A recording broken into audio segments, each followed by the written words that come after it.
Whether we're looking at the Maori warriors or we look at cultures that dye their hair or they wear their hair in some special way, all cultures fixate on appearance. The ornate nature of how we attend to our bodies is a use of energy and time, which obviously has importance.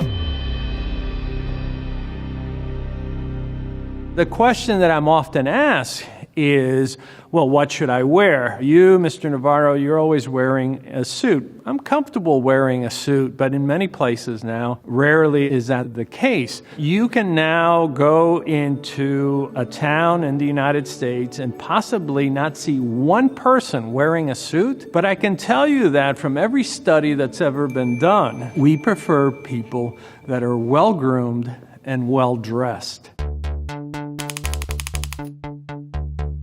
In the 1980s, you had women with these very padded shoulders, men with padded shoulders. You had the big hair. You had a lot of blue lining of the eyes. Power clothing has always been with us. You could not go into Queen Isabella's court unless you were wearing certain attire. The same thing in the court of Versailles. A few months ago, I was at a studio in California, and no one there was wearing a suit. Everybody was in jeans. But think about it. What happens during the Golden Globes? What happens during the Academy Awards? All of a sudden, you don't see anybody in jeans. You see some really elaborate attire. Why are they doing that? Because we are drawn to this. We expect this. It communicates something. Just because we dress down to sit around in the office doesn't mean it's always appropriate. The fact that we see people dressing up for these events, that we see them dressing up to go out, what it indicates is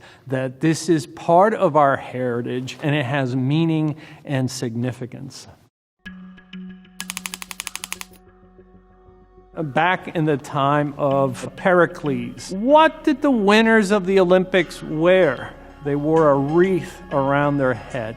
All that sacrifice, all that running was merely to be crowned with a wreath. That nonverbal, that little piece of property that you got to walk around with spoke volumes. The Native Americans who would wear the feather headdress, the kings in Europe that literally wore crowns, places in the Pacific Islands where only royalty were allowed to wear special headdresses. When they were first contacted in the 1700s, the mariners from a mile out could tell who was the chief based on the attire and how they were groomed. No different than in the 1400s, the conquistadores had seen this in Mesoamerica. There was no question when Cortez and others landed as to who was in charge, who were the leaders, who were the followers. It was based on their body language, how they carried themselves, how they were groomed, the clothing they wore. In the time of Henry V, all the way through Henry VIII, there were strict guidelines as to if you were a duke, you were supposed to wear this kind of clothing and this color. If you were a knight, you were entitled to this color, and of course, certain colors, purple in particular, was reserved for the king and so forth.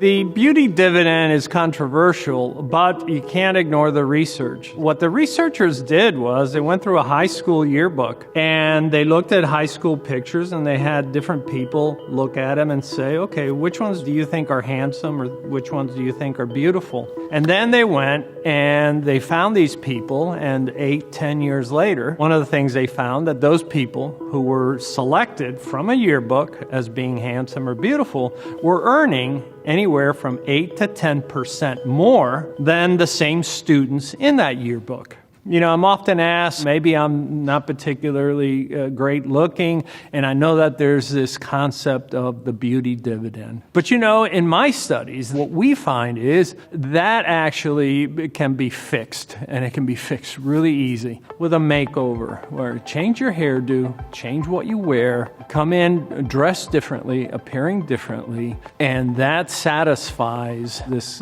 concept of the beauty dividend. Now, all of a sudden, people view us differently and with greater respect. We know that faces that are symmetrical tend to be perceived as more beautiful, and I'm often told by experts that somebody, for instance, like Kate Moss, who has a face where there's a lot of symmetry, contributes to that beauty. What experimenters have done is they will take a baby that's 4 or 5 months old, and they will look at different pictures. And what's interesting is that even at that young age, 5, 6 months of age, a baby will spend more time looking at a beautiful face than perhaps one that isn't. There is a beauty dividend, in the same way that there's also a height dividend. Malcolm Gladwell tells us in his books that about 3% of the American population, males,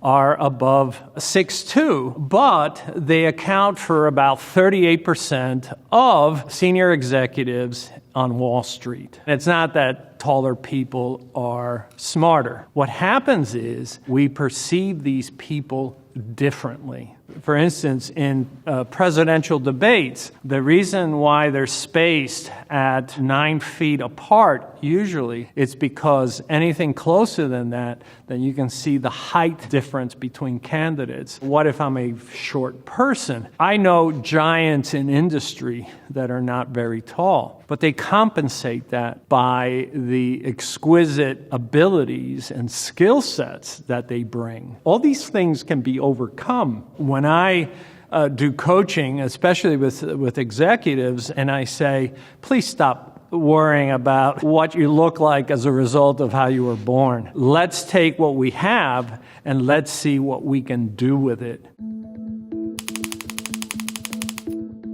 One of the things that we often see with attire is, obviously, we want to shape perceptions, but many times we see what's called perception management. And you certainly see this during trials. One of the most recent ones was the case of Elizabeth Holmes. Any comments, Elizabeth? Any comments, Elizabeth?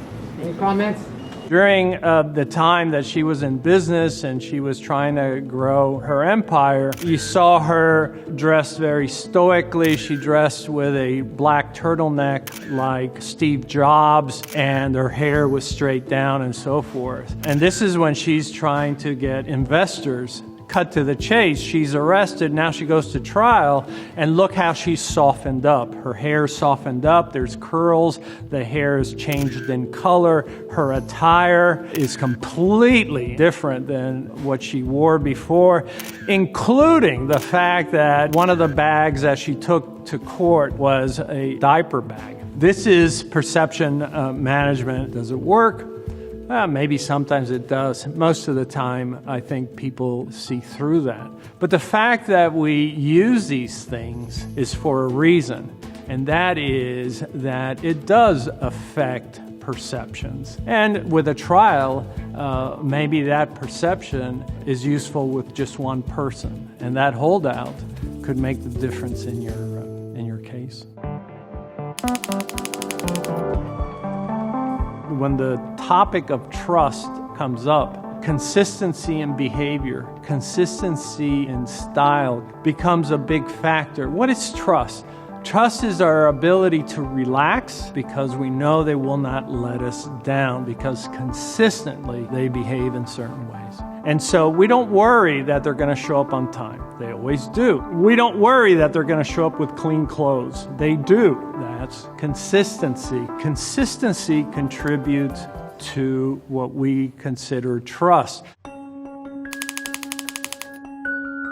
There are many cultures in which we have coming-of-age rituals, and you certainly see this in Latin America and in Europe, where you would have these debutante balls where the young women, usually 13 to 15, would be introduced to society, and from that moment on, they're no longer children. They are eligible for courtship. In Latin America and in many parts of the world, you have the quinceañeras, where at the age of 15, they too are introduced to the world.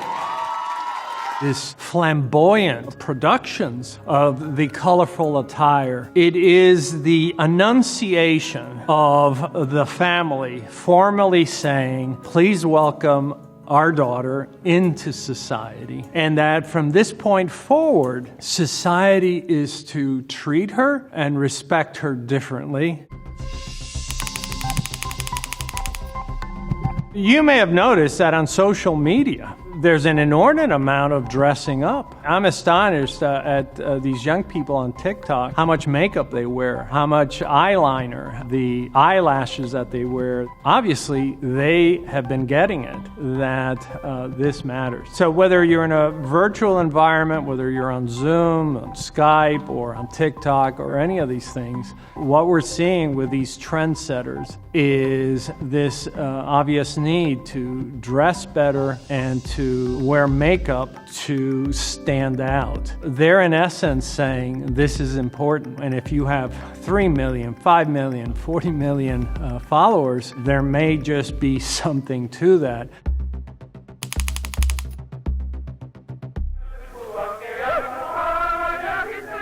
Some things will never change, that we will use clothing, attire, and our presence to communicate who we are, what we believe in, and to speak about ourselves.